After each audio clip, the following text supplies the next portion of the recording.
guess I didn't say. What are you looking so sad about, Jam? Man, I'm surprised at you. I mean, I'm really insulted. I mean, that's not right what you just said. What do you mean? What I just said? I mean, I'm getting a drink of water. I'm late getting home, but you talk. I said something about the greatest heavyweight champ, man. I mean, I'm a hometown man, and you talk about Joe Louis, man. Joe Louis wouldn't be nothing for me. Joe, I tell you, Joe, do you think you would have stood a chance with me? Well, Clay, one time during my career, I went on a bomber month tour. Bum of the month. I would have been a bum compared to you.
What's happening, my people?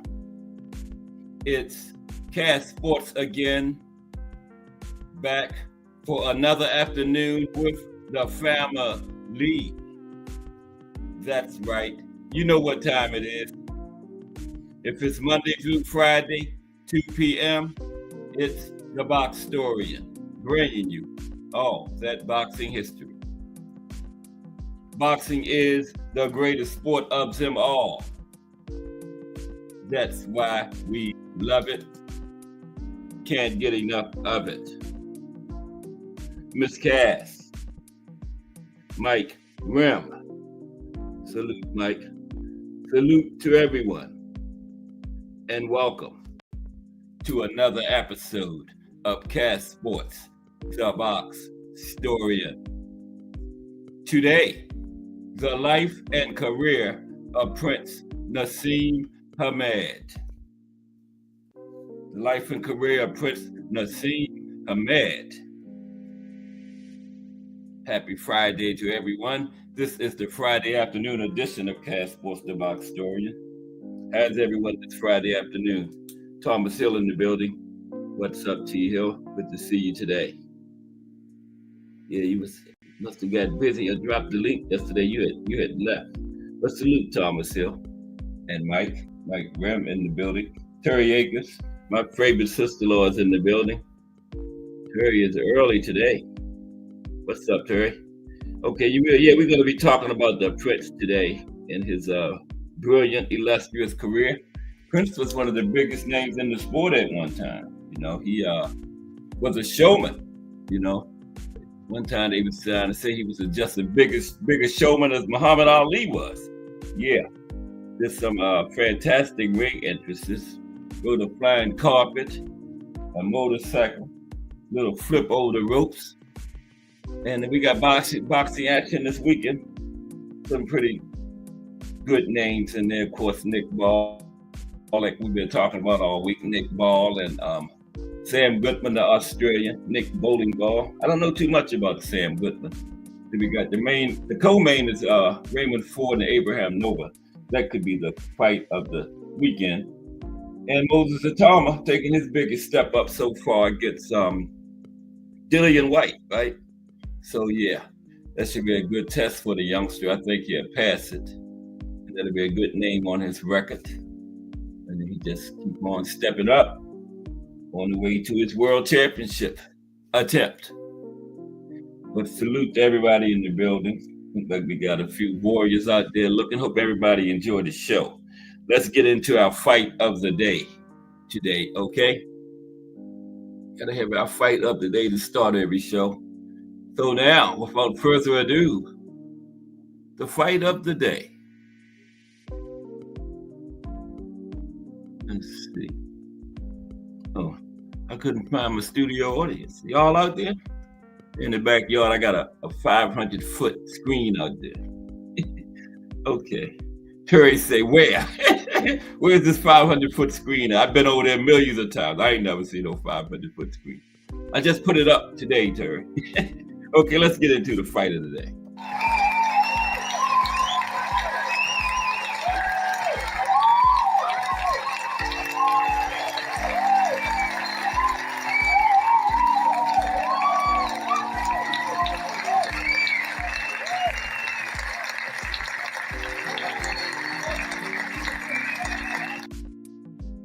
Okay, the fight of the day today is a good one. Battle of the Little Giants. The incredible Salvador Sanchez versus Wilfredo Bazooka Gomez. August 21st, 1981. Battle of the Little Giants. And plus, it was Mexico versus Puerto Rico. Salvador Sanchez from Mexico. Wilfredo Bazooka Gomez representing Puerto Rico. And they say that was the beginning of the official beginning of the Mexico-Puerto Rico rivalry in the modern era. It was the first big name one, after like the 60s, something like that. Wilfredo had fought he had beat the other Mexican guy. This was like a revenge fight. We're gonna get to it. Okay, but the Battle of the Little Giants. August 21st, 1981, the fight of the day. Now, one of the perennial frustrations of being a boxing fan is that so many of the most intriguing and meaningful matchups simply never happen. It's a shame Jack Dempsey never faced Harry Wills, or that Sugar Ray Robinson and Charlie Burley never locked up. Why didn't Ray Leonard or Thomas Hearns ever slug it out with Aaron Pryor? How could they not make Lennox Lewis versus Riddick Bowe, right? The list goes on and on. We could be here all day talking about all the matchups we missed. And it is frustrating. But every once in a while, boxing manages to put together the perfect matchup. A confrontation at the right time between two supreme talents in their primes, right? Such was the case with Salvador Sanchez versus Wilfredo Gomez, an historic battle between two truly great champions. Yeah, they got this one right at the right time too. And like I said, Mexico versus Puerto Rico, all the ingredients was there for a great battle. Okay? Two of the biggest names at that time in the early 80s, right? August 21st, 1981. So, of course, as all serious fight fans know, any clash involving top talents from Mexico and Puerto Rico against each other is a must-watch event. But this particular duel needed no historical context to amplify its significance. Wilfredo Bazooka Gomez and Salvador Chava Sanchez were two of the best in the sport, pound for pound, at that time. Both were not just champions, but future Hall of Famers. That's sad. The decades-old rivalry between Puerto Rico and Mexico had only intensified since Wilfredo's career-defining win over the great Carlos Durante in 1978. That was the other great Mexican fighter he had beaten, Carlos Durante. Carlos was kind of like winding down his career around that time, a little older than Wilfredo and Salvador. Okay. But Mexican fight fans looked to Salvador Sanchez to exact revenge for that loss by Durante. But the odds makers figured Gomez a solid favorite. And Gomez was coming up from super bantamweight too. This was his first fight at featherweight, where Salvador was a champion and fought on a regular basis. But Wilfredo was still favored coming in. The Battle of the Little Giants, that's what they called it.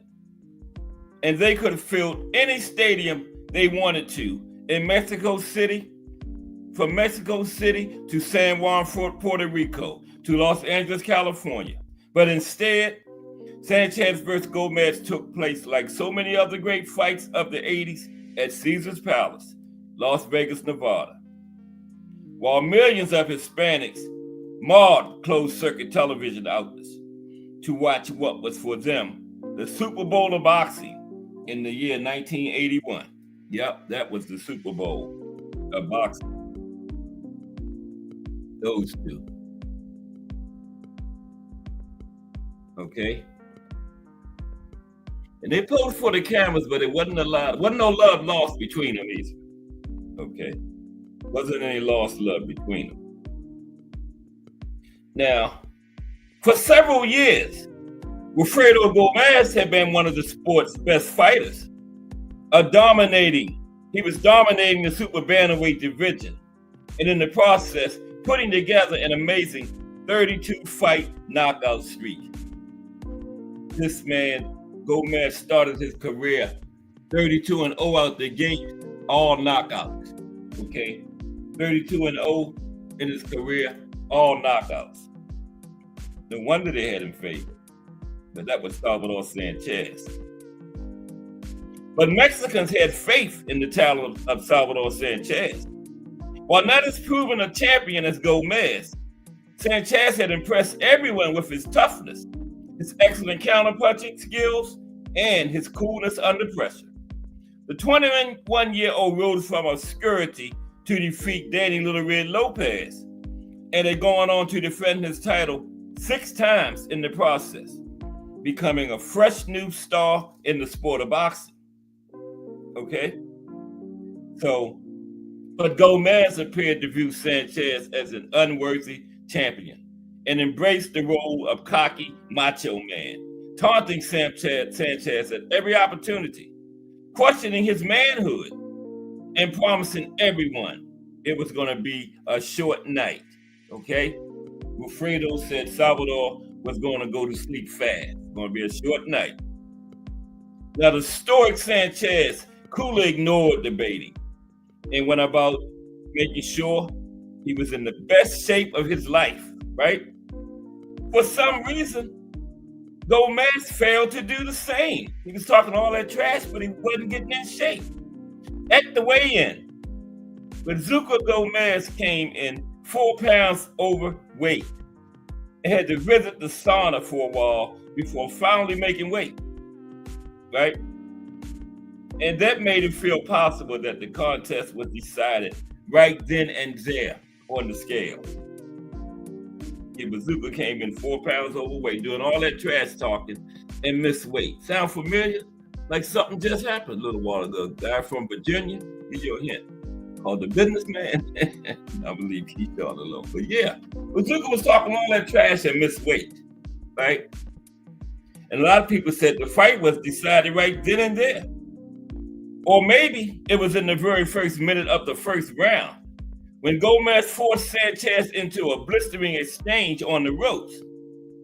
Bazooka landed a sharp right hand, but Sanchez countered with his own right that not only sent Gomez to the canvas, but fractured his left cheekbone. First minute of the first round. Badly dazed, Gomez beat the count, but then absorbed a vicious pounding for the rest of the round, almost going down a second time before the bell mercifully sounded. Yes, Sanchez gave him a beat down in the very first round.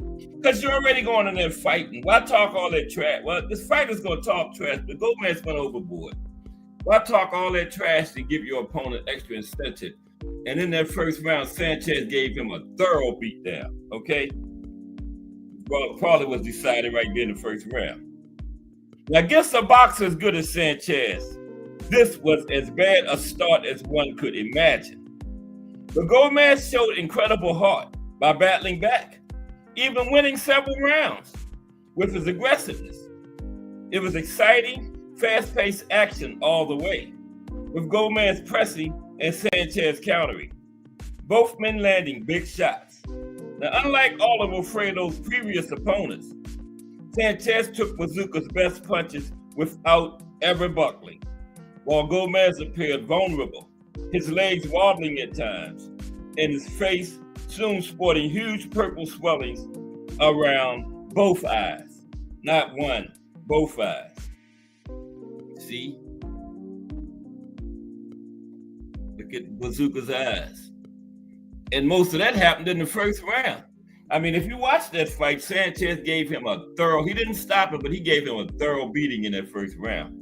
Because all the time Bazooka was talking trash during the build-up, Sanchez didn't say nothing. He was just taking it all in. When that bell rang, he jumped on him. Look at Bazooka's face. And that's like the third or fourth round. Okay. So, but by the start of the eighth round, Gomez knew he was running out of time. His eyes were slits, both of them about to close. And when they did close, the fight would be stopped. And so, like a desperate gambler, going all in on the last hand, he charged out in the eighth round, throwing wild, mean punches, hoping for a miracle. But the crafty Sanchez saw his opportunity and landed a series of vicious counter left hooks to the head and body. And then, just as Gomez shifted to anticipate more hooks, Sanchez forced him to the ropes, and with grim determination and beautiful timing, landed one wicked right hand after another. One after another. He was beating them down. Still thinking about all that trash. Gomez questioned his manhood in the build-up, right? Now, the final right hand was a thunderous blow, buckling the challenger's legs and rendering Gomez helpless. And a follow-up flurry put him down for the second time. Demonstrating amazing courage, the game Gomez climbed to his feet, but the referee took a long look at him and then signaled that the fight was over. Seconds later, resounding chants of Mexico, Mexico echoed through Caesar's palace as a jubilant Sanchez was lifted up and carried about the ring. Yep, Sanchez did his talking in the ring.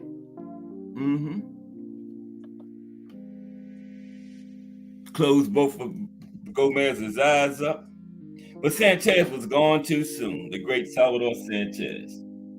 Yeah. BBO Sports TV from the STN network is in their building. That's the founder of the STN network. What's up, BBO? How you doing today? Good to see you, nephew. All right. Yeah, the fight of the day, BBO, is Salvador Sanchez and Wilfredo Gomez. I know BBO seen that one. Yeah, Gomez did all that trash talking. Didn't miss weight. And Sanchez wasn't saying nothing. He jumped on in the first round and gave him a thorough beatdown. Had his eyes closing by the end of the first round. Now, so disrespectful before the fight, Wilfredo Gomez sang a different tune after it, admitting he had underestimated the Mexican sharpshooter with the iron chin. He prayed for a rematch. All hopes of avenging his first defeat vanished when less than a year after the fight, Sanchez, after scoring wins over 3 more challengers, including future champion Azuma Nelson, slammed his Porsche into a truck on a narrow Mexican road, and with a fatal crash, he died in the crash. And for years after, a regular visit to Salvador's grave in the town of Santiago, Mexico, was none other than the great Puerto Rican champion Wilfredo Gomez himself, whose name will forever be linked with that of his legendary conqueror, Salvador Sanchez. There you have it, the fight of the day. Battle of the Little Giants. Salvador Sanchez versus Wilfredo Gomez. Crush the legend in the building. What's up, Crush? How are you today? Good to see you. Another great channel. Crush the legend. BBO Sports TV. Okay. I know everybody here subscribed to those two great channels. Pardon me for 1 second. I got to retrieve my tab.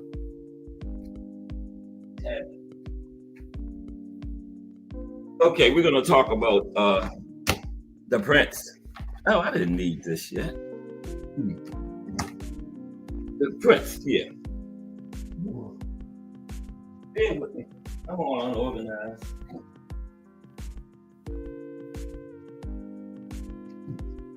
Okay. Yeah, let's get started with Prince Naseem Hamed. Yeah, I'm all messed up. But how's everybody today? Y'all ready for this? Who y'all got? Nick Bowling Ball or Sam Goodman or Raymond Ford, Abraham Nova? You think the youngster Otama going to pass his biggest test so far? First really big test is White, Dillian White, right? And we're fighting, yeah. First big test for the youngster. I think he'll pass it. I got him getting Dillian White up out of there. Around the 8th, 9th, middle roundish. Come on. There we go. Yeah. And Mike Mazik is in the building. What's up, Mike? How are you today? The Prince. We get ready to get started. I had to switch up some things here. I forgot it was Friday, the profile day. Yeah. But fast as I can type in, Salvador said, we just talked about Salvador, the Prince Naseem Hamed. Come on, please. Oh, there it is. I already had it in there. Came right up. Okay, so now, today, profile is Prince Naseem Hamed. Okay? So let's get started with that. Prince Naseem Hamed. Okay? Life and career of Prince Naseem Hamed. And now, ladies and gentlemen, coming to the ring, the defending champion, the royalty of boxing, Prince Naseem Hamed.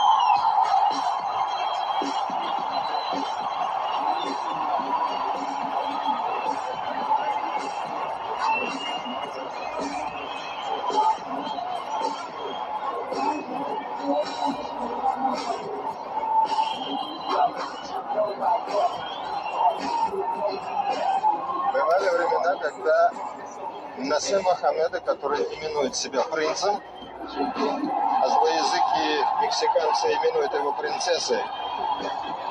Так вот, бывали времена, когда его на реку выносили на носилках под опахалами и лепестками роз. Но сегодняшнее явление Насема превзошло вообще все ожидания.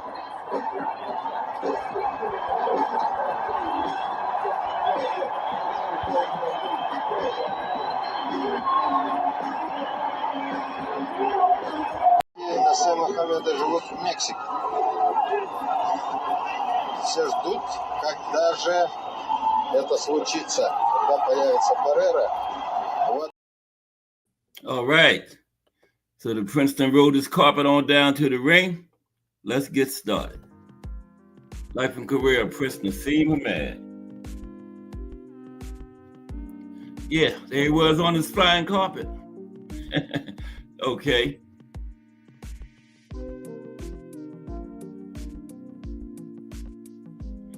the life and career of Prince Naseem Hamed today on Cat Sports the Box Story. How's everybody this Friday afternoon? Hope everybody's well ready for the weekend. We got Mike Mazik, Crush the Legend, BVO Sports TV, Terry Akers, Thomas Hill, Mike Rim, Miss Cass in the building so far.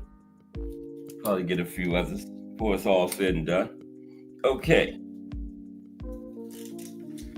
Now, Naseem Hamed was born February 12th, 1974.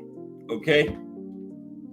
He's a British former pro boxer, competed from 1992 to 2002. Okay? He held multiple featherweight world championships between 1995 and 2000 and reigned as lineal champion from 1998 to 2001. In 2015, he was inducted into the International Boxing Hall of Fame, and the Ring magazine retroactively awarded Hamed their featherweight title in 2019 to acknowledge his dominance of the division and the multiple champions he defeated. He is the only former world champion in any division thus far to receive this honor. They awarded him the belt after he retired. It was in the Hall of Fame and everything. Now, Hamed made his pro debut in the flyweight division at the age of 18 in 1992. In 1994, he won the European Bantamweight title and the vacant WBC International Super Bantamweight title. A year later, he won the WBO Featherweight title when he beat Steve Robinson by TKO in the 8th round. In 1997, he won the IBF Featherweight title when he beat Tom Johnson by TKO in the 8th round also. In 1999, he won the WBC Featherweight title when he beat Cesar Soto. Yeah, we're going to go into detail on all of these fights in a minute, just briefly touching on his career right now. In 2001, he lost his undefeated record when it was defeated by Marco Antonio Barrera. He returned to the ring a year later for what turned out to be his final fight, beating the European champion, Manuel Calvo, for the IBO featherweight title. Now, Hamed was known for his unconventional boxing antics and spectacular ring entrances, which included entering the ring on a flying carpet, a lift, and a palanquin, as well as reenacting a video of Michael Jackson's Thriller and wearing a Halloween mask. He was also known for his front somersault over the top rope into the ring, his highly athletic and hard-hitting southpaw boxing style, and formidable one-punch knockout power, having finished his career with a knockout to win percentage of 86%. Not bad. With his cocky persona and high-profile fights, he was a prominent figure in 1990s British pop culture. With Sean Ingle in The Guardian writes, in his prime, Prince Hamed was a global superstar. A headliner on both sides of the Atlantic, Dan Raphael of ESPN writes, one of the biggest stars in the sport. The guy sold out arenas before his opponent was even announced, right? Now, Hamed, who is of Yemeni heritage, is credited with inspiring British Asian involvement in the sport of boxing. In 2016, ESPN ranked Hamed at number 22 on its list of the top 25 fighters pound for pound of the last 25 years, right? World Boxing, a sister publication of the Ring magazine, ranked Hamed the 11th greatest British boxer of all time. And Gareth L. Davies of the Telegraph ranked him 10th British boxer of all time, number 10. And the Ring magazine also ranked him the 46th greatest puncher of all time. Yeah, the one-hitter quitter. Okay. Now, he fought in 4 weight divisions. I think he only fought 1 fight at flyweight. That was his first fight. Out the gate was at flyweight. He also fought at bantamweight, super bantamweight, and featherweight. He was 5'3" tall. He had a reach of 63 inches. He fought in the southpaw stance. He had a total of 37 fights in his pro career. He won 36, lost 1, had 31 knockouts for an 86.1% knockout ratio. The Prince. Let's take a look at the Prince's early career. Early career for Prince Naseem Hamed. Okay.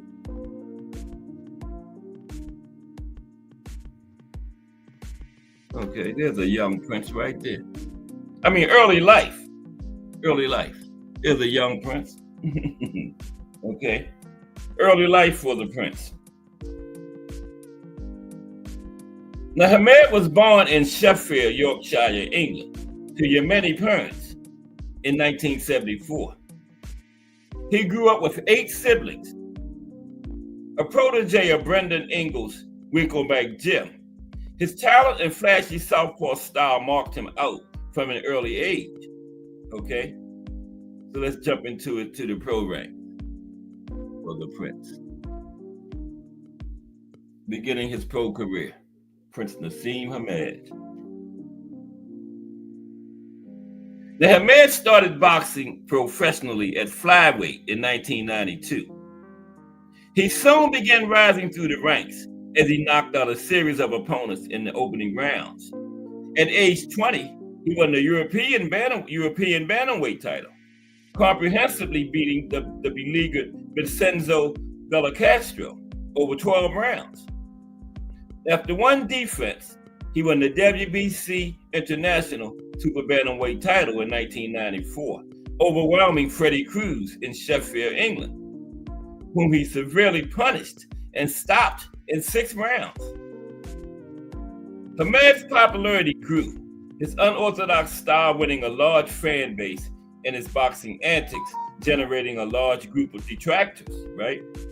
You had some people that loved his antics, ring entrances and stuff, and some people disliked him for him, okay? After siding with Frank Warren, Hamed, employing more spectacular entrances, knocked out better opposition in Enrique Angeles and Juan Polo Perez, both within 2 rounds, okay? So then, talk about world featherweight champion, Hamed versus Robinson, okay? Hamed versus Robinson. Later in 1995, after controversially being named the WBO #1 featherweight contender, despite never having fought at the weight, right? He moved to featherweight and they made him #1 contender. He never even fought there. That was very rare back then. It's common now. You know, look at Rolly never fought at 140 and got a title shot. Pitbull, Ryan Garcia. But back then, it was very rare that you come into a division and just be put in the #1 position immediately, okay? Now, Hamed moved up to face Wales' defending WBO champion, Steve Robinson. Now, after dominating the fight and scoring a knockdown in round 5, Hamed won the title when the referee stopped the fight in round 8 after Robinson was caught with a left hook that dropped him spectacularly. So that was his first title. Although he started at flyweight, his first title was featherweight, okay? World featherweight champion. WBO, I believe it was. So the fight was held in front of Robinson's home crowd at the rugby ground, Cardiff Arms Park, with rain pouring down on the fighters in the ring. Yeah, the fight was outside and it was raining, but they went on and they didn't stop it. They fought right through the rain. This was also the first fight where Hamed barely injured his hand, a problem that would continue for the rest of his career. That was when the hand injury started, right? Same fight he won his first title in. And that followed him throughout his career, the problems with his hands. Hamed versus Medina now. Hamed versus Medina. Hamed's next defense was in Dublin, Ireland, against former 2-time world featherweight title holder Manuel Medina. In an entertaining, tough contest for Hamed on the night, Medina won several rounds of the fight. After knocking Medina down heavily in round 2, Hamed struggled to finish the fight. He eventually knocked Medina down another 2 times in the 9th round. Finally, at the end of round 11, Medina's corner withdrew him from the fight on the advice of the ringside doctor. Hamed revealed in his post-fight interview that he had fought with a heavy cold. Now, Medina would go on to have many more tough title fights, remarkably winning versions of the featherweight world title another 3 times. Hamed's next opponent was the 27-0 Remigio Molina of Argentina, who was stopped in 2 rounds. Okay? Hamed versus Johnson. Hamed versus Johnson. Okay? All right. In February of 1997, Hamed defeated longtime IBF champion Tom Boom Boom Johnson in 8 rounds in a unification fight at the London Arena. After being constantly stunned and staggered from round 3 on, Johnson was finally dropped by a huge uppercut, then saved from further punishment by the referee. Hamed's first defense of both, because so now you got the WBO and IBF. That was a unification. He took Johnson's IBF from him. Okay? So, in his first defense of the unified titles, now WBO and IBF, was a first-round knockout of veteran British boxer and European champion, Billy Hardy. Now, before the fight, Hamed had correctly predicted he would stop Hardy in the first round, and he did, right? Little Ali type stuff. I don't think Ali ever said the first round, though. The Prince said the first round and got him out of there in the first round. Now, the next defense was an easy 2-round win against the hugely outclassed Juan Geraldo Cabrera. Now, due to boxing politics involving the IBF's mandatory challenger, Hamed was soon forced to relinquish the IBF title. Okay, so he had to get the IBF out because I guess he didn't want to fight as mandatory or something. And they kind of like enforced him back then. You know, you can go 10 years now without fighting your mandatory and still not get stripped. But the IBF been doing a lot of stripping the last couple of years, though. They have. They stripped Bud, they stripped Usyk, somebody else. Then they stripped Bivol or somebody else. They stripped. The IBF been doing some stripping. Okay. Hamed versus Badillo. Hamed versus Badillo. In Hamed's hometown of Sheffield, England, in October of 1997, he produced one of the best performances of his career in defending his WBO title against Jose Badillo, whose corner entered the ring to stop the fight during round 7. Only the WBO because he had to drop the IBF. Now, Hamed's status as one of the biggest draws in the sport was evident with a stellar undercard that included Joe Calzaghe versus Chris Eubank for the world super middleweight title. So yeah, those were 2 huge names. Joe Calzaghe and Chris Eubank. This is the father, senior, was the co-main in that of the Prince. So the Prince was one of the biggest names in the sport. And it's how you got Joe Calzaghe and Chris Eubank was a main event anywhere in the world at that time. And they was on the undercard for the Prince. Chris Eubank Sr., right? And it was a world title fight, super middleweight title fight. Okay? So that's how big the Prince was. Anytime you got Joe Calzaghe and Chris Eubank on your undercard, Prince was huge. Hamed versus Kelly, Kevin Kelly. There's Kevin Kelly on the deck there. In late 1997, Hamed made his heavily hyped U.S. debut. First fight in the United States coming up. Now, this is how big he was. His ceremonious arrival on the British Airways Concourse was covered by multiple media outlets. The media covered his arrival into the United States, right? Not just the fight. Was at the airport when he got there, covered that. That was a big media event. I tell you, the Prince was huge, man.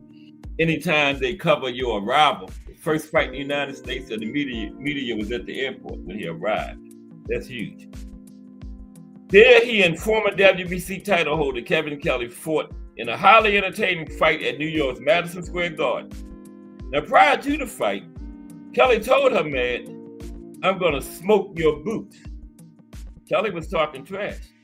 This fight marked something of a watershed in Hamed's career, as he was forced for the first time to abandon his hands-down style of fighting throughout the entire course of the fight, given the caliber of Kelly. Nonetheless, despite suffering 3 knockdowns himself, Kelly did put him down 3 times. Hamed put Kelly down for a third and final time to win by a 4th round knockout. 6 total knockdowns in 4 rounds. Each suffered 3, but Kelly's third, that time on the mat, ended the fight. And this was the Prince's first of many fights on HBO. Okay. Then he made a couple miscellaneous title defenses. In 1998, Hamed enjoyed wins over former 3-time WBA title holder and then lineal champion Wilfredo Vasquez. 7th round TKO. Wilfredo was a big name back then.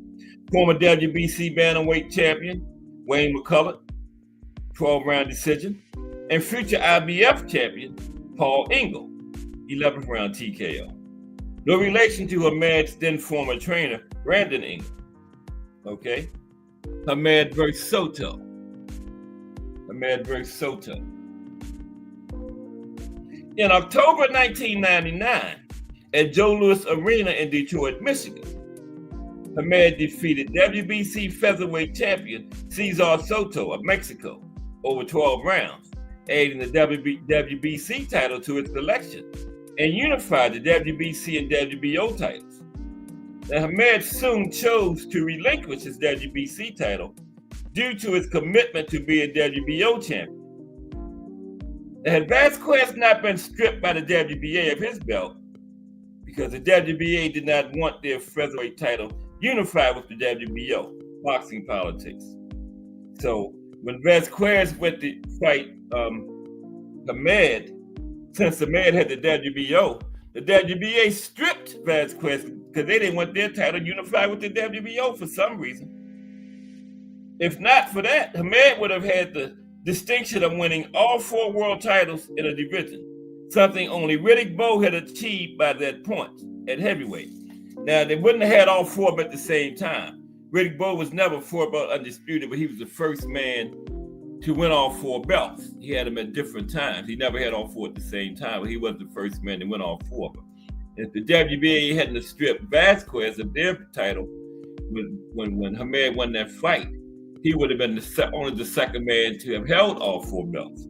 But the WBA stripped Vasquez because for some reason they didn't want their belt unified with the WBO.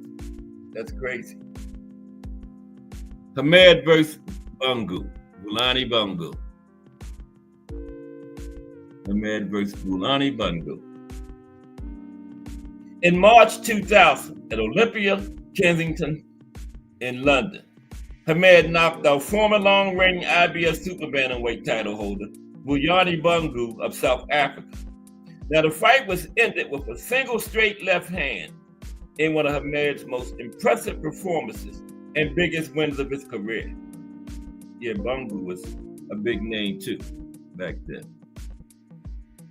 Tell you the big names got in there. You didn't fight a big name every fight, but on a regular basis. They didn't duck and dodge scared of each other's shadows like they do now. Hamed versus Sanchez. Hamed fought in August 2000 against Augie Sanchez at Foxwoods Resort, Mashantucket, Connecticut. Sanchez is known for being the last American to defeat Floyd Mayweather as an amateur boxer. Wow. Now you're big when they're keeping stats like that.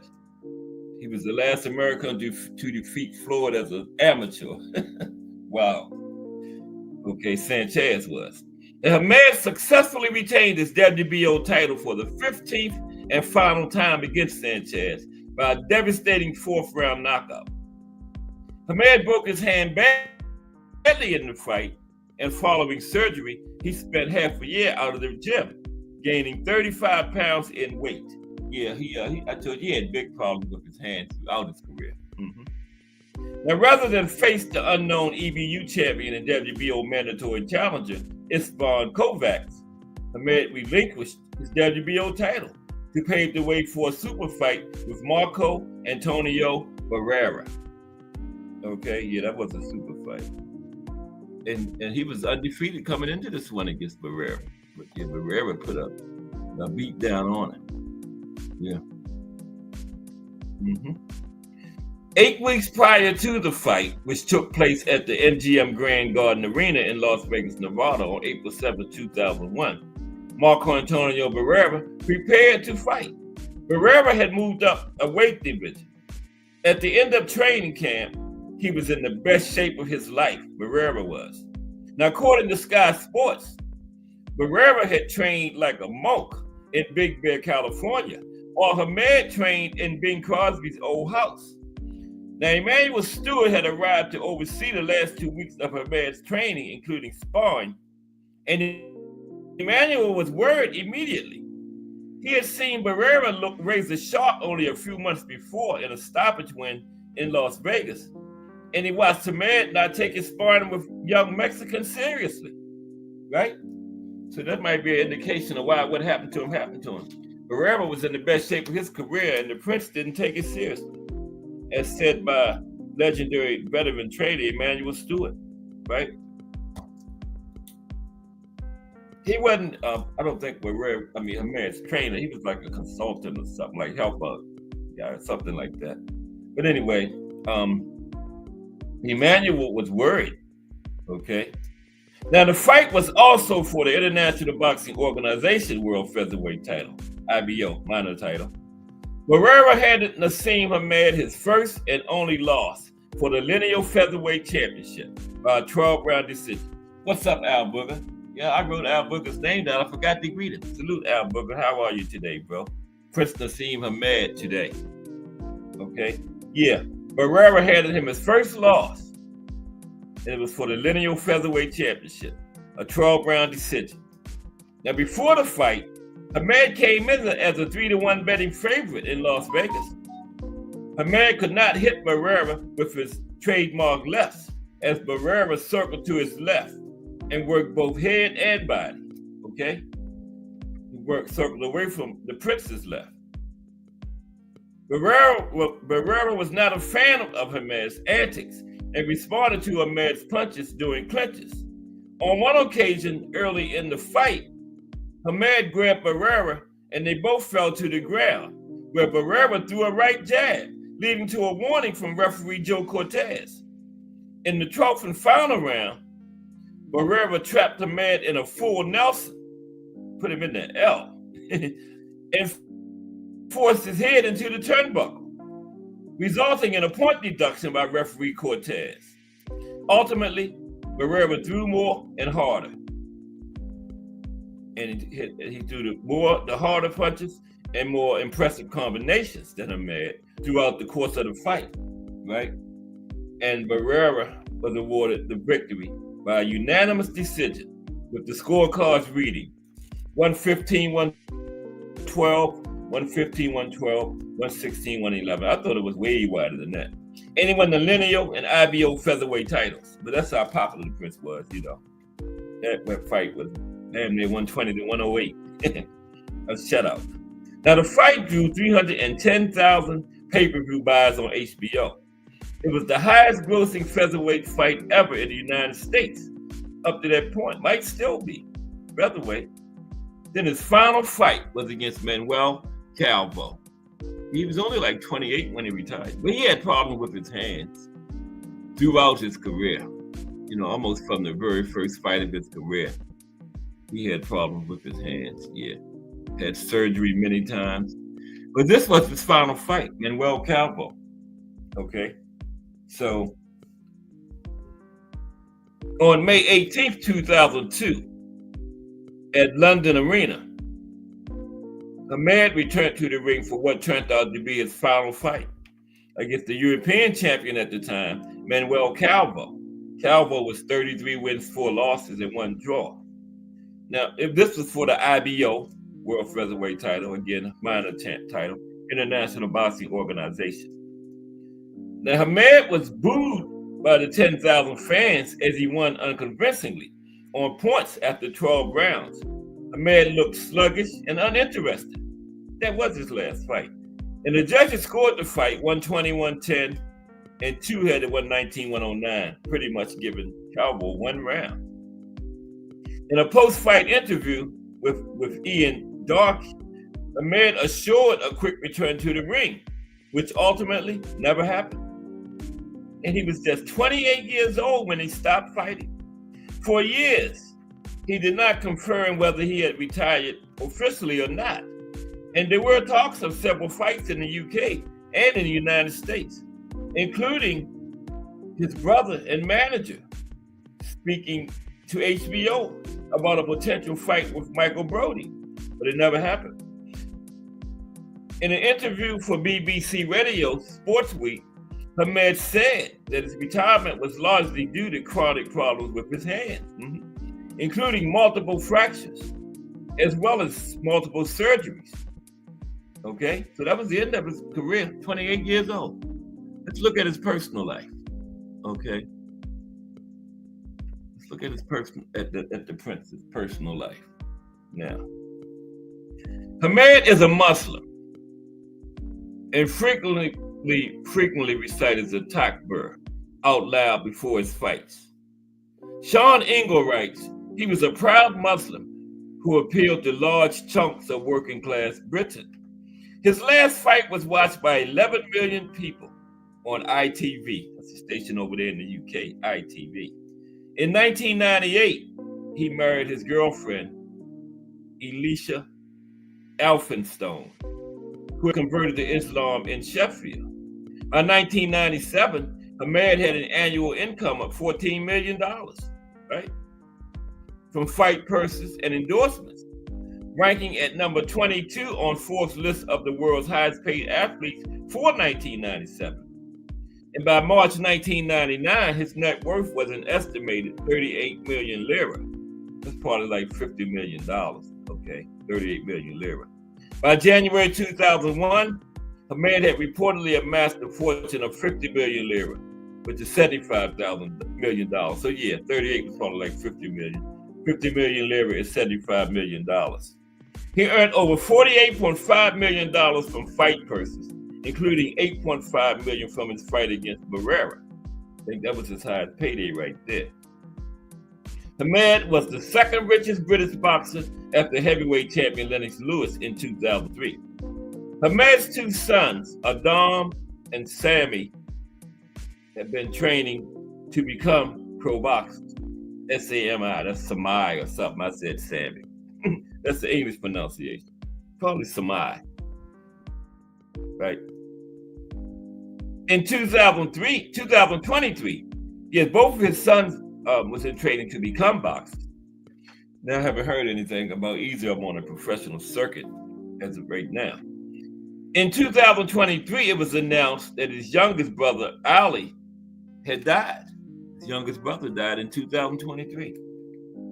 Now, he has some problems, some driving offenses. He actually did some jail time for this. Talk about that. On March 31st, 2006, Ahmed pleaded guilty at Sheffield Crown Court of dangerous driving in relation to a collision at Ringinglow Road in Sheffield, England on May 2nd, 2005, in which his McLaren Mercedes SLR crossed the solid white line, overtaking a Ford Mondeo and crashed head-on into a Volkswagen Golf before hitting the Mondeo, right? Now, the Golf driver, Anthony Bergen, had fractures to every major bone, wow, and bruising to the brain. After multiple hospitalizations, he was deemed unable ever to work again. Now, Bergen's wife was also injured. Ahmed was unhurt. On May 12, 2006, Ahmed was sentenced to 15 months imprisonment and 4 years disqualification from driving. After the court heard he had been trying to impress his passenger, businessman Asif Ayub, when the accident happened. They heard he was trying to impress his passenger. Now, his passenger must have snitched because, the Prince show ain't going to tell him that.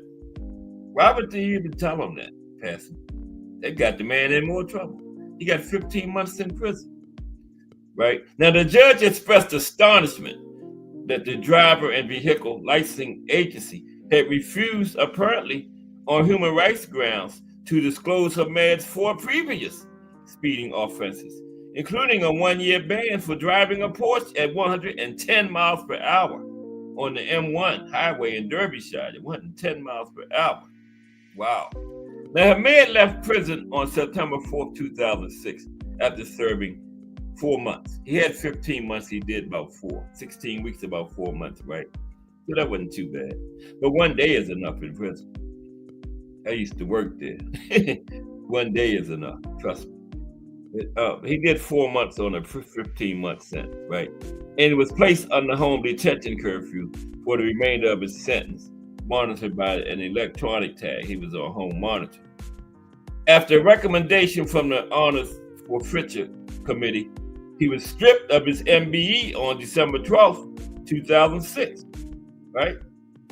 At a jury trial in March 2008, Anthony Bergen was cleared of dangerous driving in relation to an incident on April 19, 2007, involving Hamad's wife, Elisha.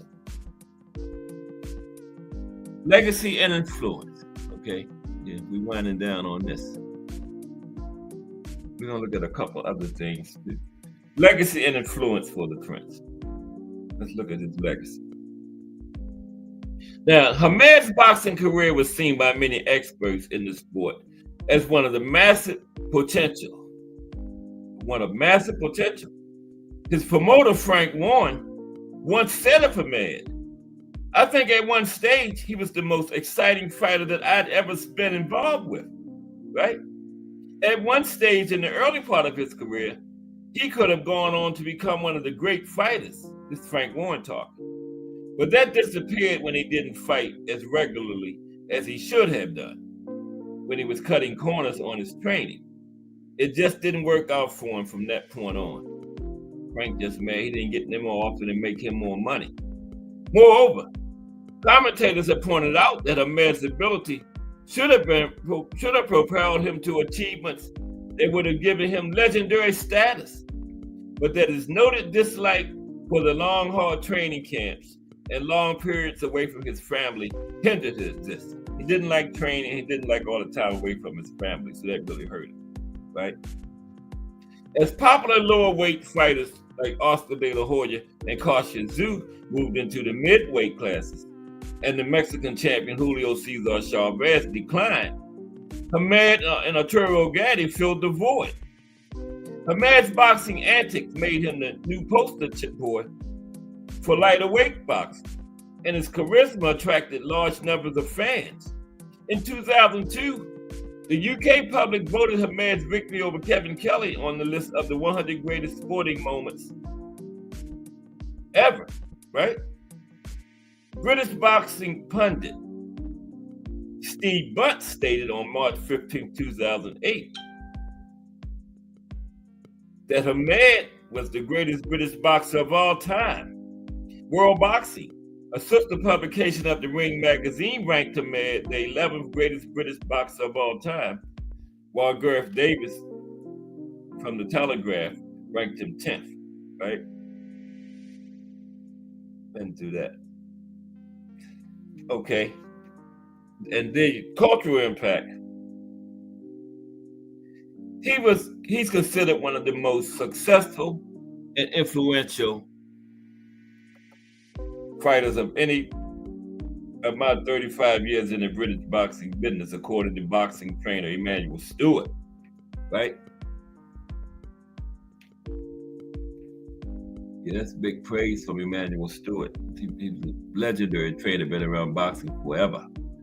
Well, he's passed now, but yeah, big time boxing person, Emmanuel Stewart. Okay. Now, according to Emmanuel Stewart, Hamad opened the door for British fighters as well as for boxers from lower weight divisions to earn significant prize money. His earnings were unprecedented for a featherweight, right, in the lower classes. According to his boxing trainer, Sugar Hill, nephew of Emmanuel Stewart, Hamad's flair and skill and confidence inspired a generation and gave fighters over in Great Britain a massive opportunity. gave him the confidence to crack the American market. The Prince. And a man who is of Yemeni heritage is credited with inspiring British, Asian involvement in boxing, right? He was a source of inspiration for a number of world champions in boxing and MMA, including Tyson Fury, Alexander Usyk, Conor McGregor, Israel Adesanya, Floyd Mayweather Jr., Manny Pacquiao, Nonito Donaire, David Benavidez, Billy Joe Saunders, Amir Khan, Paul Froch, and David Haye.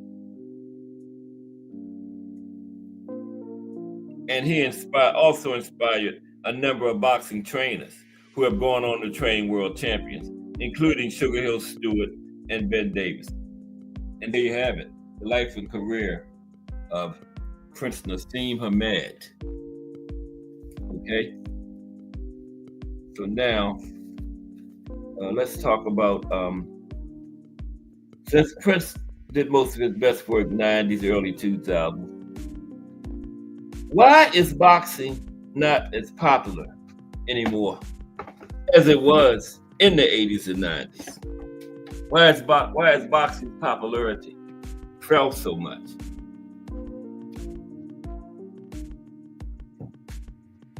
Why is it not as popular as it was since the Prince? Oscar, JCC, Sweet Pea, Holyfield, since all those guys performed. Why is boxing not as popular? Let's talk about that. Glad y'all asked. Let's discuss. Okay. There's a group of popular fighters from the 80s. That's why the 80s was so popular right there. A big reason why. The Four Kings. Okay. But let's talk about why boxing's popularity has fell so much. And it has. Number of reasons. But glad y'all asked. We're gonna take a look at it. Okay? Right now.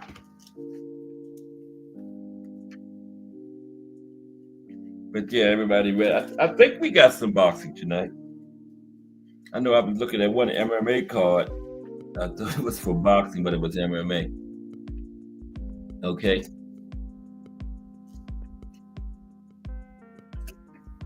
Bear with me for 1 second. Be right on time. 3:03. Now, boxing's decline in popularity since the 1980s and 1990s can be attributed to several factors. Number one, the rise of other sports. Other sports, particularly mixed martial arts, MMA, have gained significant popularity, attracting fans who might have previously followed boxing. Now, organizations like the UFC have successfully marketed MMA as a dynamic and exciting alternative to boxing. Two, this is a big one here.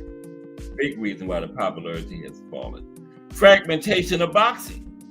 The sport has become highly fragmented with multiple governing bodies, for example, WBA, WBC, IBF, WBO, and numerous weight classes, making it difficult for fans to follow and understand the rankings and title fights. That's a big one, the fragmentation of the sport. Number three, decline of star power. We don't have no Prince Naseem Hameds or Ali's in the sport anymore. We just don't. Floyd's, we just don't. Decline of star power. The sport has seen fewer iconic figures like Mike Tyson, Muhammad Ali, or Sugar Ray Leonard, who were able to draw massive attention and fanfare to the sport. Not just to themselves, to the sport. While there are still popular fighters, the overall star power has diminished, right? Number four, pay-per-view model. The shift to pay-per-view events has limited accessibility for casual fans. Many significant fights are not broadcast on regular television, making it harder for new fans to get involved. Yeah, you just beginning to watch boxing, you ain't paying no $99.99.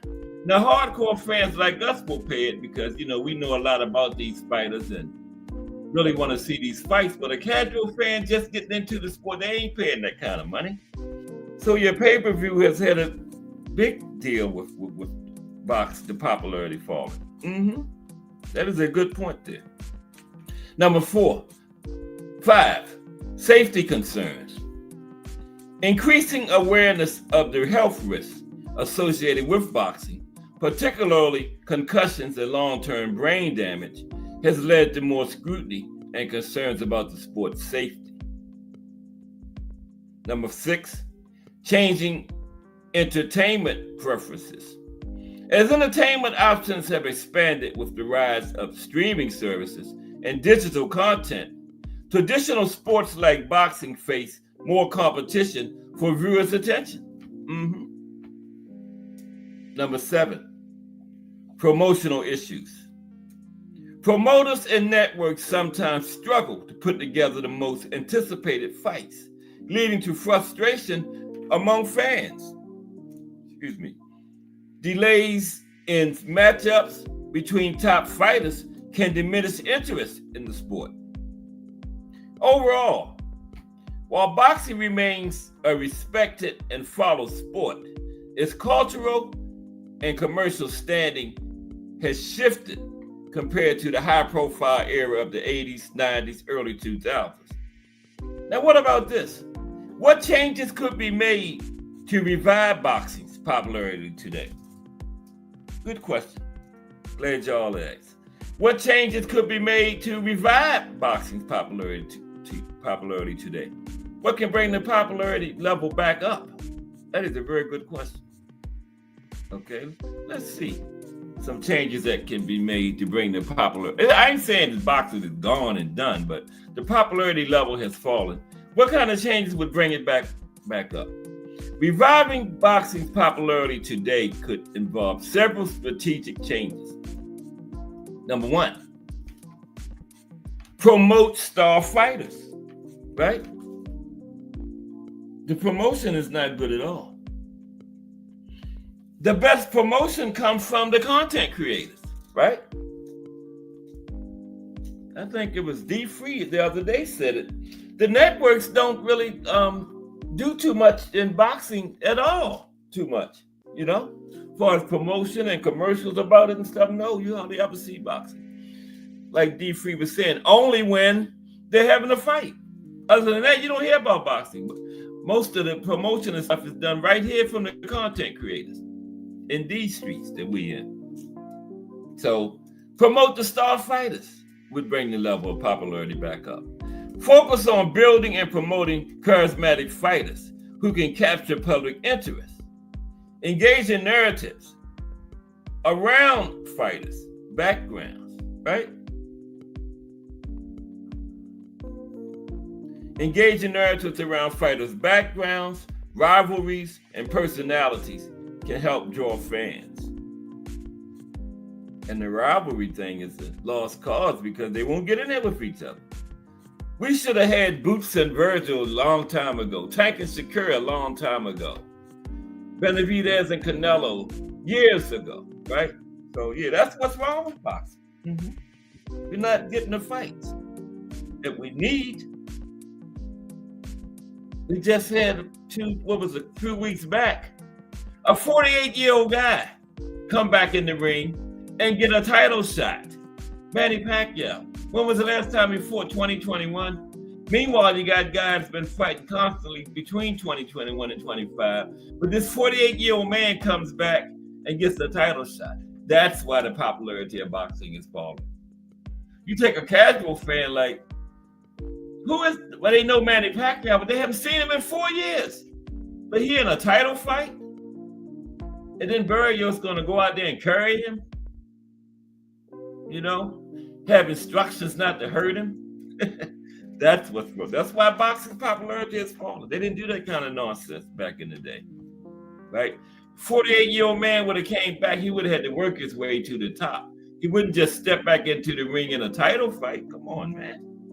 Number 2, streamline governance. That's a big one. Streamline governance. Simplifying the structure of boxing by reducing the number of governing bodies and titles can make it easier for fans to understand rankings and follow the sport. Now, none of those sanctioning bodies are going anywhere, but they can drop some of those titles. You don't need no 15, 20 titles in every weight class, but that's more money. You know what? That's about money. Every time somebody had a title attached to their name, some sanctioning body got their hand inside their bag, right? Number 3, enhance accessibility. Increasing the availability of fights on mainstream networks or through affordable streaming options can help attract new fans. Free preliminary fights can also serve as a gateway for casual viewers. Number 4, innovative marketing. Use modern marketing strategies, including social media campaigns, influencer partnerships, and interactive content to engage younger audiences. Now, the content creators are doing their part, right? But the major networks are not doing their part. The content creators are doing their. That's who's keeping boxing alive. It's the content creators nowadays. That's who's keeping the sport alive. 5, focus on safety. Implementing and promoting stricter safety protocols, along with transparency about fighters' health, can help alleviate concerns about the sport's risks and improve its image. Not a whole lot you can do about safety. I mean, they're trying to hurt each other, and you're getting hit in the head. That's where the brain is at, and the brain not meant to be punched on. But one big thing they can do as far as safety, they can stop that weight bullying. Rehydration clauses across the board. You should not be weighing 180 fighting at 140, okay? You just shouldn't. That was the reason they made weight classes. Back in the 1800s, you would have somebody 140 fighting somebody 180 when they didn't have weight classes. They formed weight classes to prevent that, but it's still happening because of these weight bullies. That's a big way to enhance safety. Get rid of these damn weight bullies. Rehydration clause, right? Like a certain percentage. And you know, as you go up in weight, the percentages get bigger. The bigger guys can rehydrate more, right? So they're naturally bigger, but still, you're gonna have nobody at 160 fighting at no 200 pounds and nonsense like that. That's a big thing they could do as far as safety. Get rid of them weight bullies. Rehydration clauses across the board. Every sanctioning body, but you can forget the WBC doing it. Mauricio just got to be different, you know. He ain't never gonna have no rehydration clauses in the WBC. We can forget that. But if you talk about safety, that would be a huge step. Because with the rehydration clauses, people would have to fight where they belong at. 140, say a 10% rehydration clause, right? That's 14 pounds. So 154, fighting at 140, you only can go up to 154, which ain't bad. But you got guys up in the 170s by fight night. And they know they got these nutritionists and all that nonsense. They know how to put weight back on fast, you know? So talking about safety, get rid of these weight bullies. Rehydration clauses across the board, okay? 6, matchmaking for excitement. Schedule more high-stakes fights between top contenders to create excitement and buzz around the sport. Avoiding long waits between anticipated fights can keep fans engaged. Huge one. Long waits between anticipated fights can keep fans engaged. Boots Virgil. They should have fought at 147 before Virgil went through what he went through. Now 154, he's still not fighting. Okay. Now Boots did say, Eddie Hearn, when he was going to 154, they offered Virgil Golden Boy for Virgil to be Boots' first fight. But Virgil said he wouldn't be ready. Nobody said anything about Duck. But Boots and Virgil was in different weight classes and they was calling Boots a Duck. But then when Virgil said he wasn't ready, nobody mentioned Duck. Now, neither one of them ducked, but I'm just saying how the energy changes from fighter to fighter. They wasn't even in the same weight classes. They call him Boots a Duck. But when Boots gets to the weight class and says he wants Virgil to be his first fight, Virgil said he wouldn't be ready, which I'm not calling a duck. But the people that said Boots ducked when they were in different weight classes should have been saying Virgil ducked, shouldn't they? Keep the same energy. That's all I'm saying. Neither one of them really ducked. Okay, but keep the same energy, people. That one guy, man, the guy with the little squeaky voice, he hates Boots. He just puts Boots down every day, and that's the problem. Those type of content creators. And the man don't have to, he got like 70,000 followers. He don't have to do that, but man, that's just hate. Every thumbnail he puts out there is something about Boots. It's just crazy. Cross promotional events. And I wonder why some of these content creators hate these fighters that much. They don't even know these people. You think this fighter took their girl or something, man? Messing with their wife or something. It might be it. When they're on there fighting, their girlfriend or wives might be paying too much attention to these fighters or something. I don't know. But 7, cross-promotional events.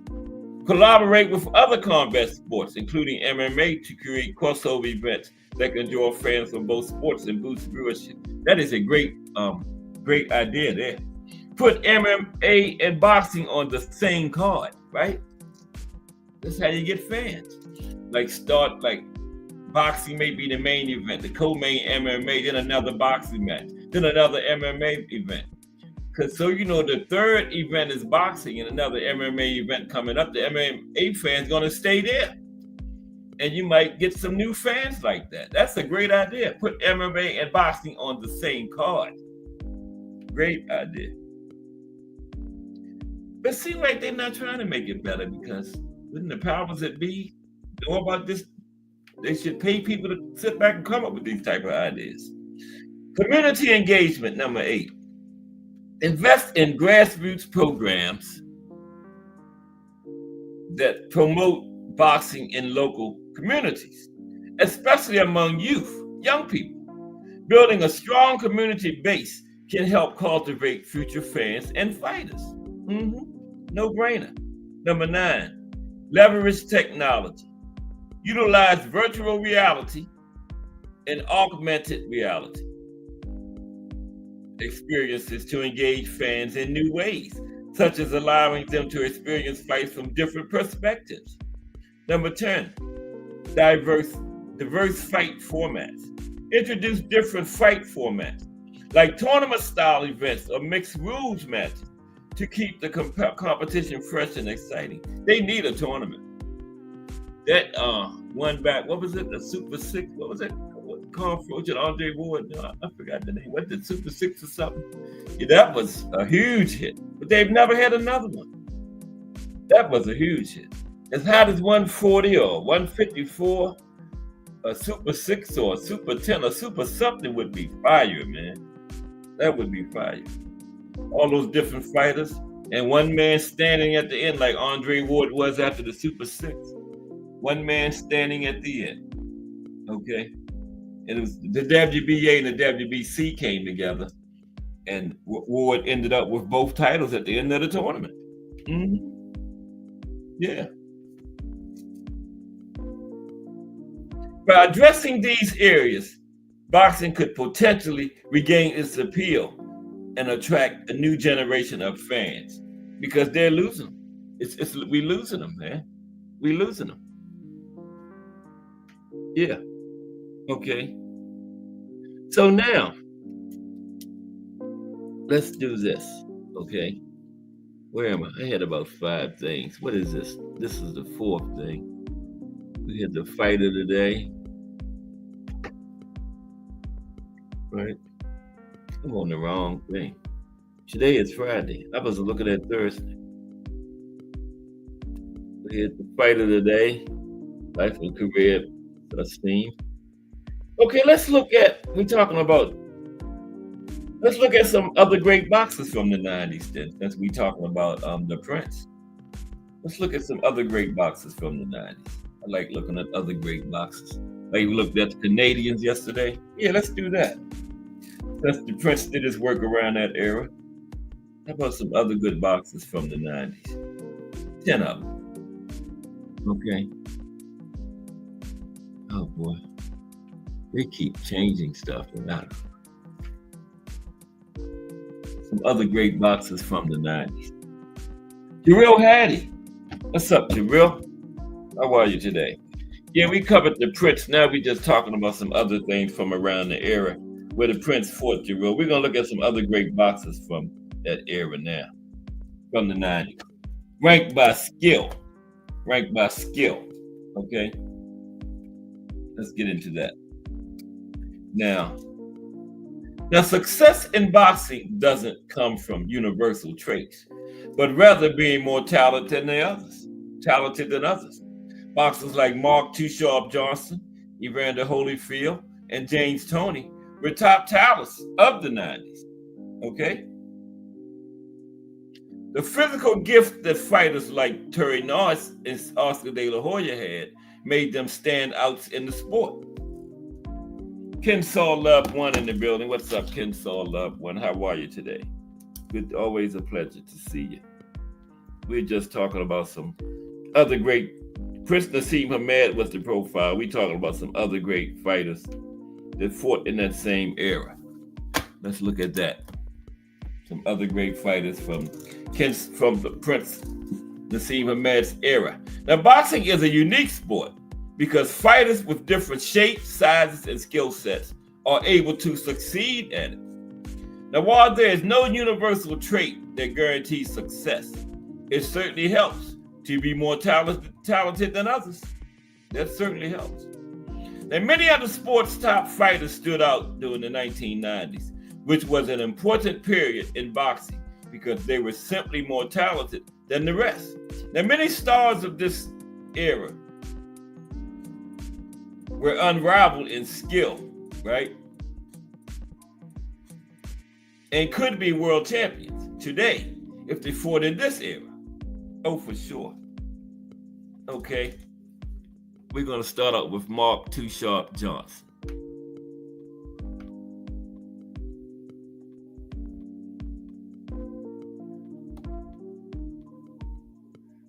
That's not him. Oh, okay. Yeah, that was supposed to be the picture. That's Roy Sweet Pea.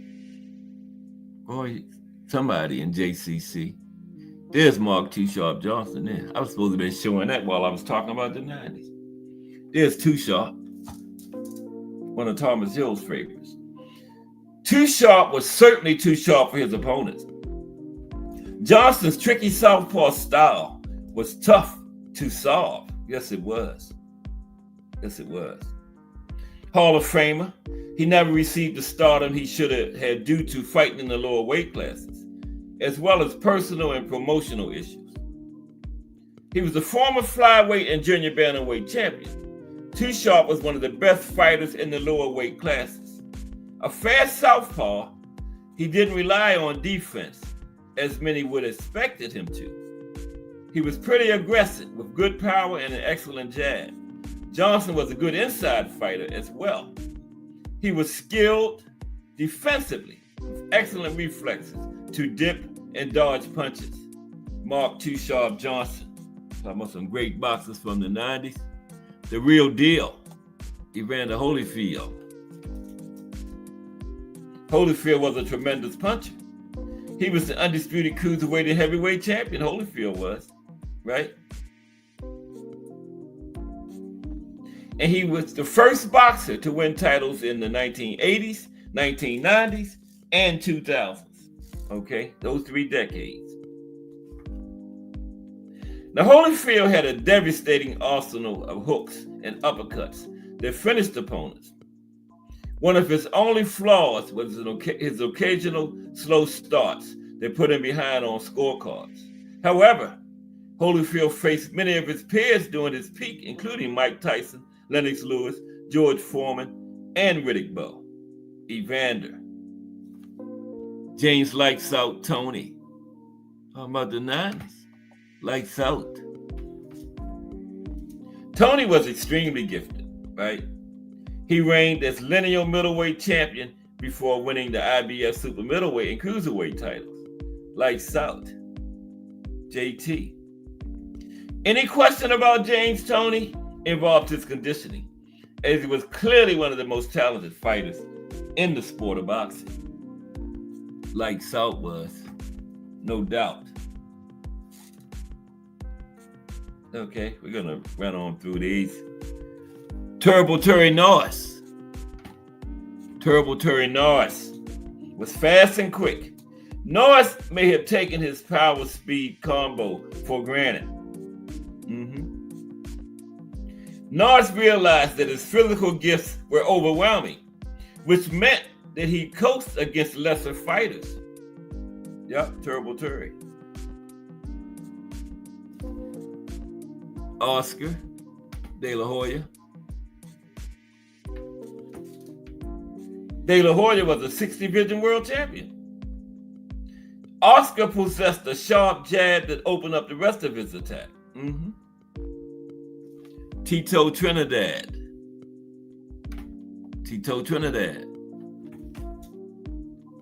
Trinidad knew when to use his height to stay outside. While Tito is known for his brutal knockouts, he was far from a brawler and a better boxer than he was given credit for. Of course, JCC, talking about that era, 90s, JCC. Julio Cesar Chavez had a ruthless body attack, right? Ruthless.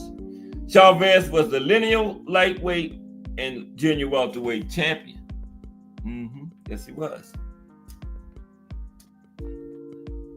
Chavez mastered the art of body punching along with a high pressure style. JCC. Mr. 51-0, Ricardo Finito Lopez. Man never lost in his life, amateurs or pro. Never lost in his life. Ricardo Lopez had flawless technique. Lopez was the mini flyweight king almost for an entire decade. Lopez's mastery of angles is what allowed him to accumulate knockouts. Finito. Roy Jones Jr. Roy Jones Jr. is one of the boxing's most exciting fighters ever. Jones Jr. has had the athleticism to overcome fundamental breakdowns. And finally, Roy Jones Jr. had physical gifts that made it look like he wasn't even trying sometimes. And finally, Sweepy, talking about that era, but around the time the Prince fought. Prince might have been a little later, but right around in that range, 90s. Sweet Pea was a defensive wizard. Sweet Pea had just enough power to keep his opponents honest. And he also had footwork and ring generalship to keep them off of him too. Sweet Pea had a draw against Julio Cesar Chavez in a fight many observers felt he won. Okay, now it's time to talk about some heavyweights again. Today. Let's look at the top 10 heavyweights again. Because, I go back and forth on Joe Louis and Ali. Last time we did it, Ali was the greatest. Remember Al Booger? So is it back to Joe Louis today? Let's see. Who really is the top 10 heavyweights of all time? We're going to do a countdown on them. Okay? Who really is the top 10 heavyweights of all time? Who's the greatest? Is it Joe Louis or Muhammad Ali? Come on. I don't know if we're going to find out. Tune in Monday. No, just kidding. Okay. All right.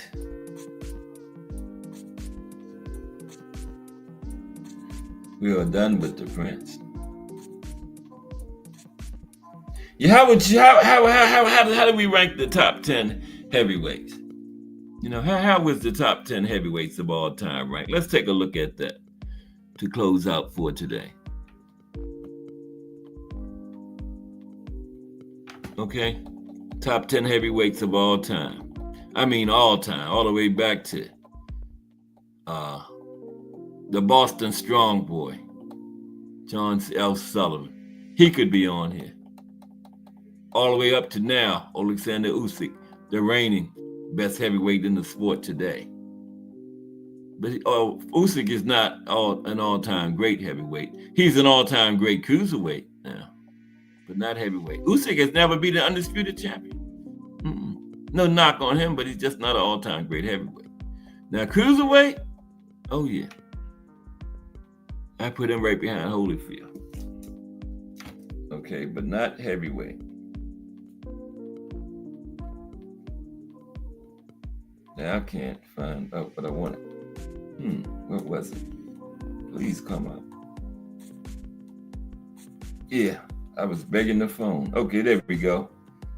Okay, we're going to take a look at the top heavyweights of all time today.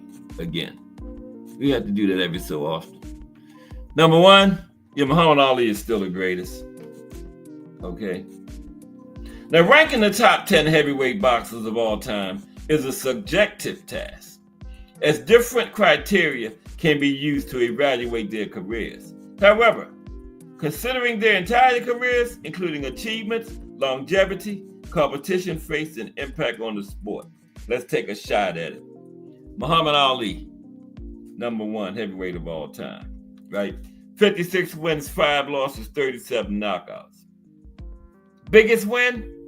Probably be the Rumble in the Jungle over George, 8th round knockout over George Foreman in 1974. That was Ali's biggest win, I would say. Yeah.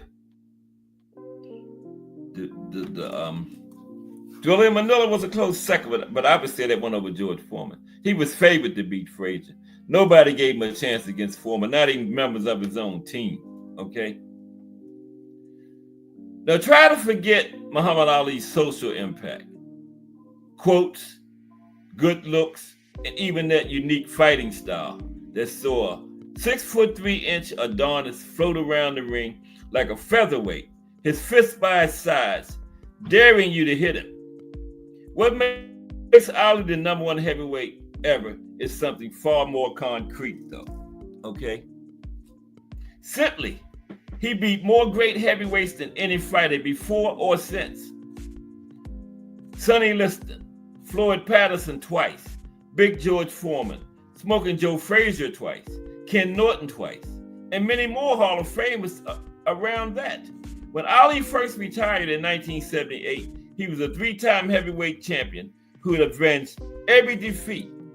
2 comeback fights when he was pushing 40 spoiled that record, but nothing can change the fact that he is indeed the greatest.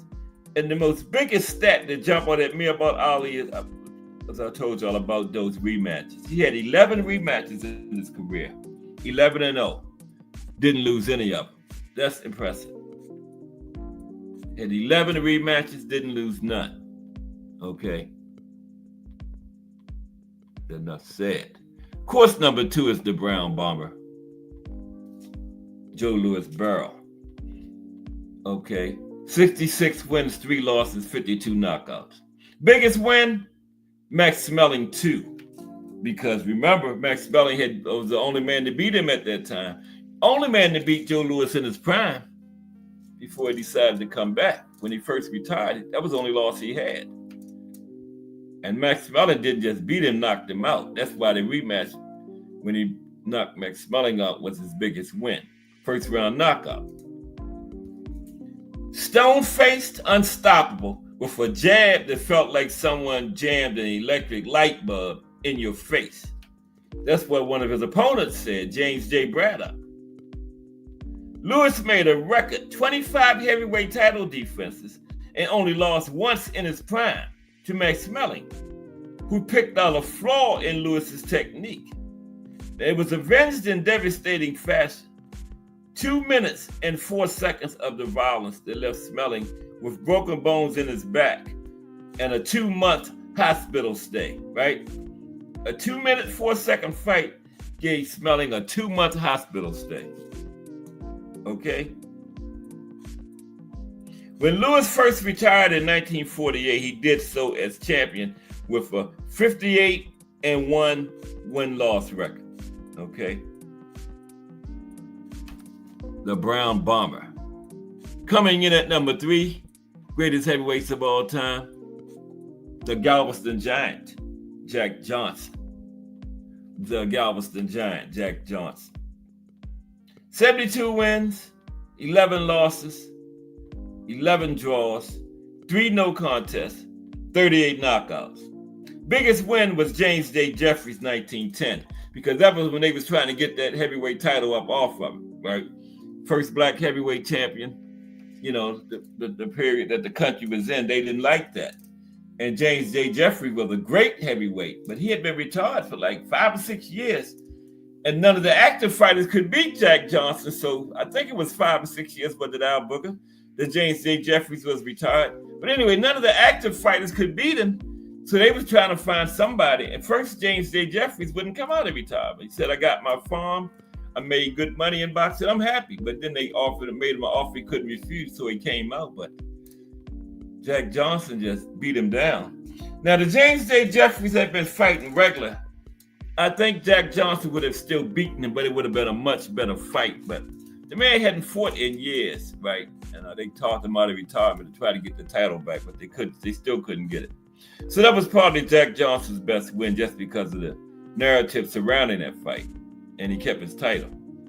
The first black heavyweight champion was a flamboyant, controversial character, but in the ring, he was a scientist, a master boxer. Johnson didn't own the raw one-punch power of other heavyweight greats of the era, but he was a cunning defensive genius who knew how to land his own shots. Now, Johnson never granted a title shot to another black American boxer, maintaining the odious color bar during his 6-year reign. He maintained the color bar too, but he was ahead of his time in the ring. Yeah, Jack Johnson. Coming in at number 4, greatest heavyweights of all time, the Eastern Assassin, Cash Sports. What the hell happened? The Eastern Assassin, Larry Holmes. The Eastern Assassin, Larry Holmes, number 4 all time. 69 wins, 6 losses, 44 knockouts. And most of those losses came after, he got up into his 40s. But all 6 of those losses were in world title fights. Every loss he had in his career was world title fights. His best win was when he first won the title in 1978 against Ken Norton. 15-round decision. After 14 rounds, it was 7-7. And not Jack Johnson. And who are we on? Larry Holmes. It was 7-7 against Ken Norton, and Larry Holmes won the 15th round, right? Great fight, 1978. Best win. First world title that he won. The Eastern Assassin was, for a long stretch, the most underrated heavyweight champion. Following in Ali's footsteps, Holmes could be as cold as Ali was charismatic, but he could fight. It was hard. Anybody coming behind Ali was going to be hard for him, With Subline, Ali was not only the most well-known athlete, just about the most well-known person in the world by that time, man. Yeah. And Holmes just had the misfortune of being the champion right after the Ali era at heavyweight. So, yeah. Now, with a sublime jab, toughness, and an elite boxing brain, Holmes was a terrific all-rounder. His numbers speak for themselves. He got to 48-0 and 20 consecutive title defenses before finally tasting defeat, controversially, to Michael Spinks, when Holmes was closing in on his 36th birthday. The Eastern Assassin. Coming in at number 5, greatest heavyweights of all time, Big George Foreman. Big George Foreman. Okay? Yep, the late, great Big George Foreman. And by the way, once Big George Foreman passed away, that made Larry Holmes the oldest living heavyweight champion. They're the same age, but George Foreman's birthday came first, and they both born in 49. But George Foreman's birthday came first that year in 49, so that made him the oldest by months. But now Larry Holmes is the oldest living heavyweight champion, or former oldest living heavyweight champion. Okay, put it that way. Yeah, George Foreman is number 5. 76 wins, 68 losses, 5 draws. It's like a 90-something knockout rate. I got to get it. Man, I'm going to start putting a calculator in another room or something doing this show, because I just can't go past a good knockout rate like that without figuring it out. I should know George Foreman. I do it every time I see it. 680 divided by 76. Knockouts, wins into knockouts. 89.47. 89.7%. Might supposed to say 90. Round that off to 90, right? Yeah, 89 point. Wait a minute.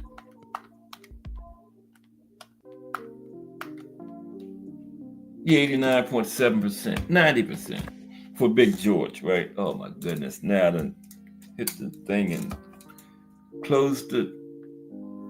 Oh my goodness. Bear with me for a second. I done closed the damn thing up.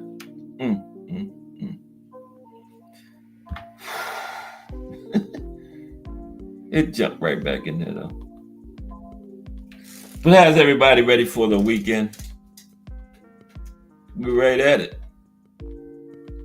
We are right at it. Yeah.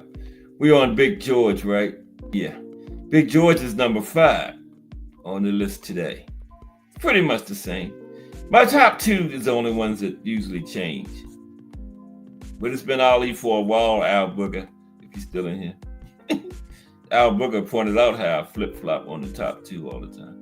Last time I said Ali said, Al Booger said, I thought you said it was Joe Louis last month. Which I did. He was correct. Which I did. But you know, them 2 is the top 2 for sure. But yeah, best win for Big George was Joe Frazier. That second round knockdown, 1973. Second round knockout. 6 knockdowns in 2 rounds. Bad matchup, like I always say. They had 2 fights. He knocked him out in the second round, first fight, 5th round, second fight. 6 knockdowns, first fight, 2 in the second. They fought a total of 7 rounds, 8 knockdowns. Foreman put Frazier down 8 times in the 2 fights. That's one of the worst style matchups ever.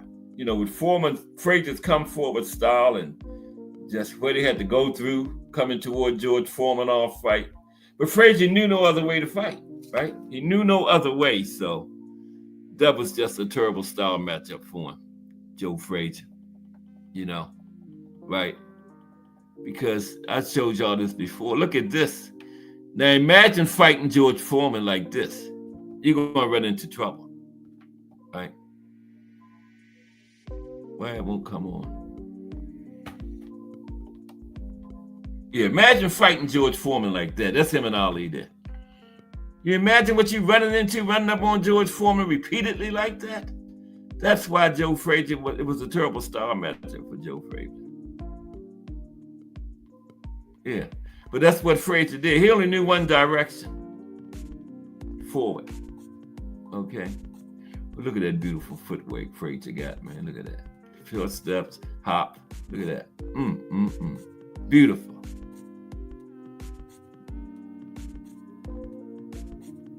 Thing of beauty, man.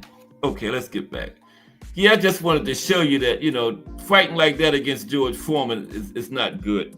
But that's how Frazier fought, so that's why 7 rounds he went down 8 times against George Foreman. You know, that's one of the worst style matchups in history. Frazier against Foreman. You know, they could fight 1 million times. Foreman would knock him out 1 million times. Frazier would go down 100 times and get up 100 times. That's one thing about it, though. Frazier's going to get up. Smoking Joe. Yeah, but George Foreman is number 5, and that was his best win. Joe Frazier, right? Yeah. The first fight.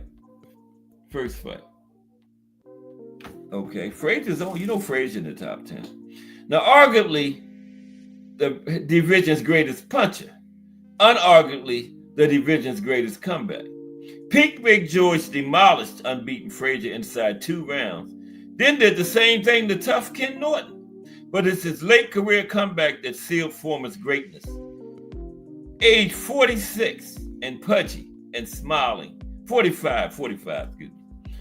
Rather than sculpted and scowling like the first. That's why we thought it was a different man. The American knocked out heavyweight champ Michael Moorer with 1 punch in 1994. Claiming back his crown 21 years after he first won it. He broke 3 records. It was the longest time in between one man winning the heavyweight title, 21 years. It was the oldest winning the heavyweight title, 45. And it was the biggest age differential in between two fighters in a heavyweight title fight. Moorer was 19 years Foreman's junior. He broke all kinds of records that night.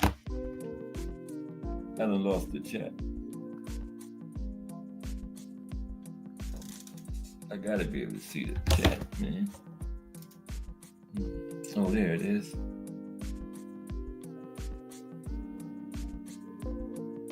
Oh, wow, I got 20 likes. I appreciate y'all, man. Y'all are so good to me.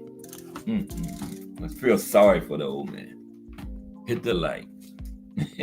Yeah, Foreman, he knocked out Moorer with one punch in 94.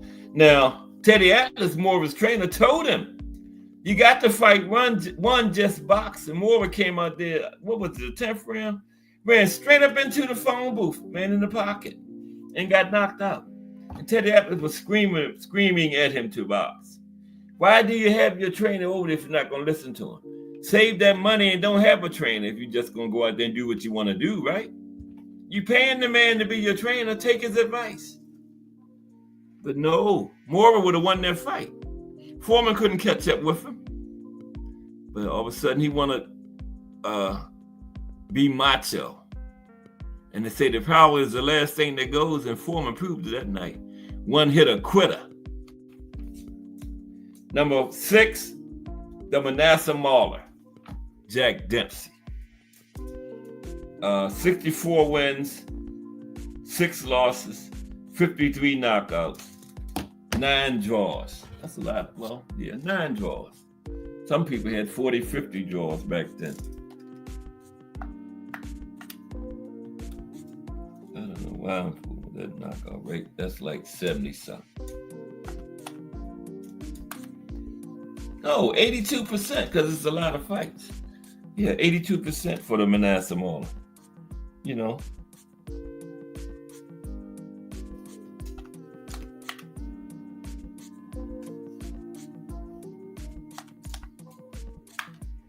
Yeah, 83%, 82.8, 83% for the Manasseh Mauler. Yeah.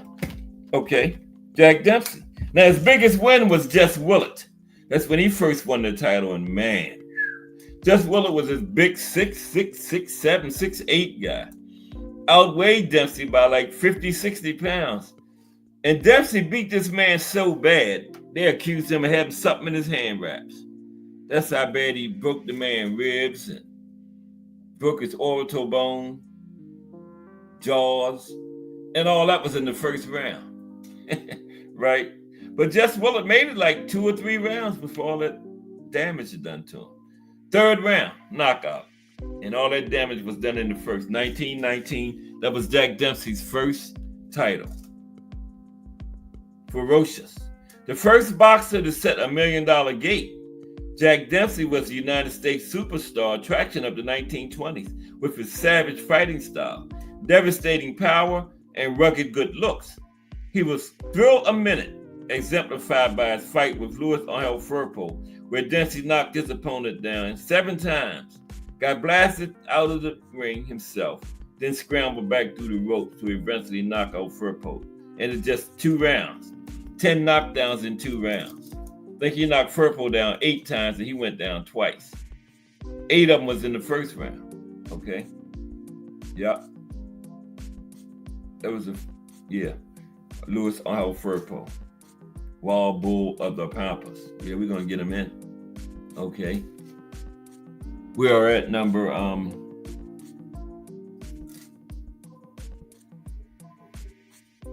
7. Number 7 is The Rock, Rocky Marciano. 49 wins, no losses, 43 knockouts. I already know that's 87%. Best win was the second Jersey Joe Walcott fight, 1st round knockout. First one was pretty good too when he was behind. He needed a knockout to win and Susie Q came through. That left right hook. He called his overhand right Susie Q, but I call every right hand by Rocky Susie Q. It was a hook. Jersey Joe was asleep before he hit the mat, and it took him 5 minutes to revive him. But the second fight was because first round knockout, he just didn't play with his food that second fight. The Brockton Blockbuster owns the most famous heavyweight record, 49-0. Critics point out that Marciano was small, clumsy, and only made 6 title defenses, mainly against aging opponents. But that's a bad argument because Jersey Joe was aging, but he was a heavyweight champion. Nobody else was beating him. So who else was he supposed to fight? He was a heavyweight champion of the world. I don't care if he was 100. He was the man, right? But Rocky did one thing really well, and that was win. Possessing an uncanny ability to absorb punishment and keep coming until he landed his crushing right hand. Rocky never looked like an elite boxer, but try telling that to all the men he pulverized in the ring. Try telling that to Jersey Joe Walcott, okay, that he's not elite. You might have to fight Jersey Joe. You try to tell him Rocky ain't elite. That man stopped Jersey Joe twice. Number 8, Smoking Joe Frazier. Smoking Joe Frazier. 32 wins, 27 losses, 1 draw. No, 32 wins, 4 losses, 27 knockouts. Man, Joe is 80-something. Appreciate you too, Thomas Hill. 1,000%. 89.3%. See, Joe didn't have a whole lot of fights. That style, that Swarmer style, you know, that's why Rocky only fought like 8 years.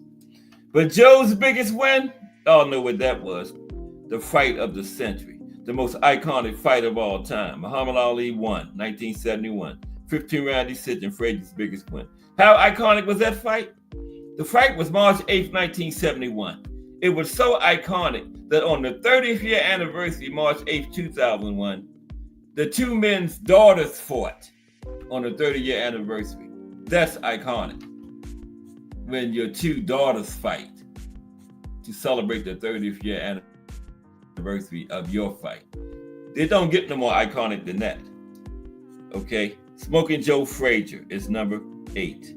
A thunderous left hook, relentless work ethic, and an awkward pressure fighting style. Smoking Joe was a force of nature, right? The first man to defeat Muhammad Ali. Frazier only lost to 2 men, Ali and Big George Foreman, twice apiece, despite fighting in the most competitive era ever in heavyweight history. The Philadelphia icon couldn't cope with Big George's otherworldly power, but he gave every other boxer he faced, including Ali, absolute hell because of his style. Because he was going to be right there. Joe Frazier stayed in everybody's face. You know, he was going to be right there in Foreman's face. And Foreman just had too much, man. Number 9, Lennox the Lion Lewis. Okay, that's number 9 on the heavyweight list. Lennox. Come on, man. Don't do this because I'm almost finished. 32 wins, 41 wins, 2 losses, 1 draw, 32 knockouts. That might be something. 32 knockouts and 41 wins. 320 divided by 41 is 78. That's not bad. Hovering right around 8. I hope the last person don't have no good knockout, right? I mean, good numbers. His best win was Holyfield 2. 12th round decision, 1999. Because the first one, he won that one, but they called it a draw. So when he got that win in the second one, that was his best win. Yeah, because he should have won the first one. That woman, Eugenia Williams, was just ridiculous. They should have walked her out of there after that fight. The police should have walked her out of there. That was ridiculous. Lewis beat every fighter he ever faced, avenging his 2 losses, plus the ridiculous draw he got in the first Holyfield fight. A tall, rangy Olympic gold medalist with a pulverizing jab, his high ring IQ and knockout power, British-born Lewis could be even higher on this list, except that he was a fighter who occasionally, frustratingly, came in unprepared and fought below his level. Still, the fact he beat Holyfield, Mike Tyson, Vitaly Klitschko, David Tua, Razor Ruddock, and more says it all. And rounding out the list, number 10, of course, we can't leave the baddest man on the planet off. Had to put him in here. Iron Mike Tyson, number 10. 50 wins. Oh my goodness. 6 losses. 2 no contests. 44 knockouts. I'm going to start writing these down, man. I got to figure that. 440 divided by 50. 88% for Iron Mike. On the dot, okay? Not bad at all. Now, his best win for Mike was Michael Spinks, 1988, right? Because Spinks had beat Holmes, and everybody was talking about, Spinks might do something at heavyweight. He might have the style to beat Mike Tyson and all that. He did have a good game plan. He was going to use similar to Buster before Buster. Spinks had a decent jab, and he had that good right hand.